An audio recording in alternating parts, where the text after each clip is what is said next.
Good morning, Sergeant. Good morning. Okay.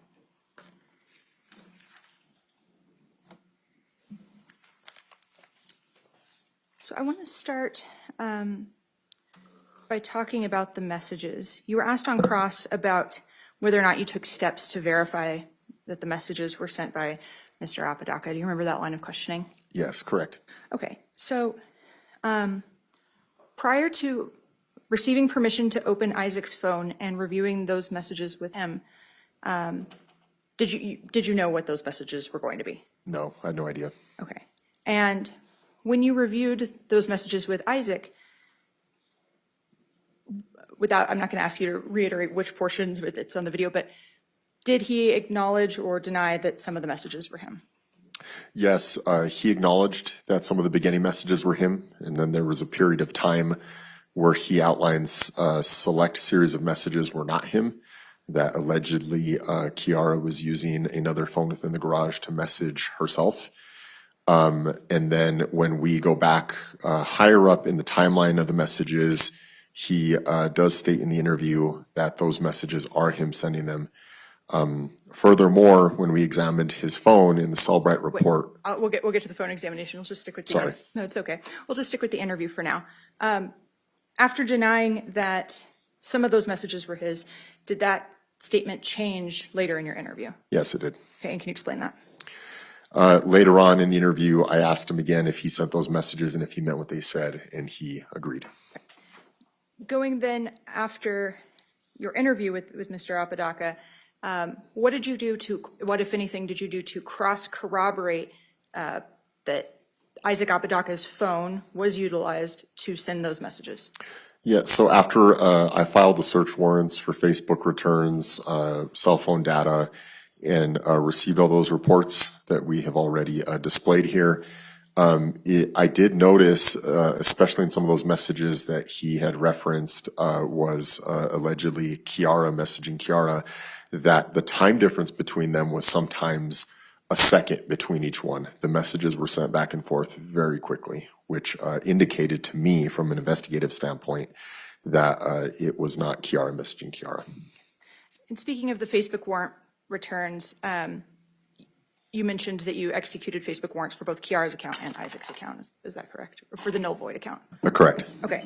And when you had the Cellbrite extraction done, what were you able to observe in the Cellbrite extraction as it relates to the use of the Facebook Messenger app off of Isaac's phone?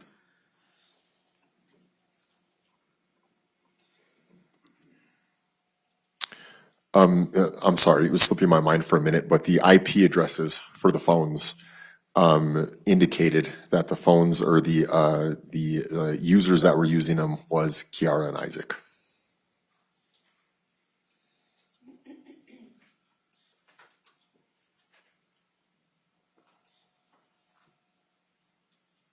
And then referencing State's Exhibit 88 here in my hand, it's been previously admitted as the log entries for the use of the Facebook Messenger app. When you reviewed this, what did you see in this log entries of the use of the Facebook Messenger app from Isaac Apodaca's extraction? Can I reference the document? Sure, would that refresh your recollection? Yes, please. Can I approach? Yes.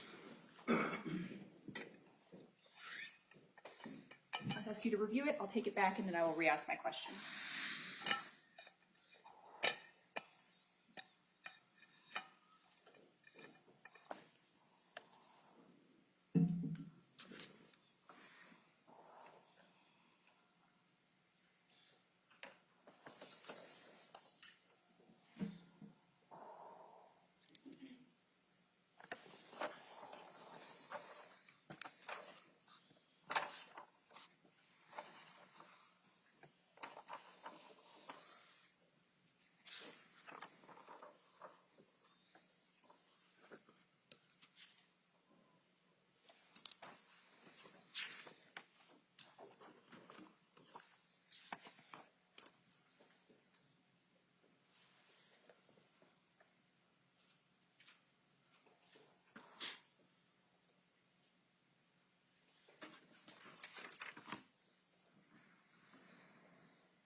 Thank you. Did that refresh your recollection? Yes, it did.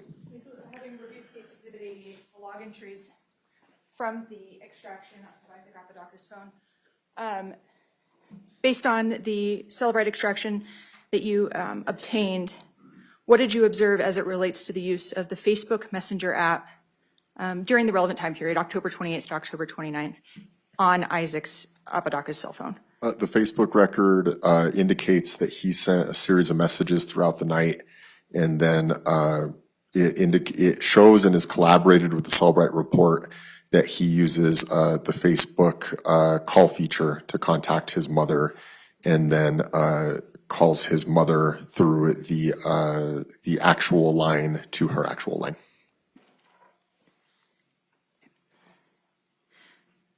You were asked on cross about, there was a reference to the defendant passing out in the back of a police car. In the course of your investigation, did you determine whether Isaac Apodaca had passed out in the course of, in the back of a police car? No, I never was told anything about that, nor do I have any knowledge of that.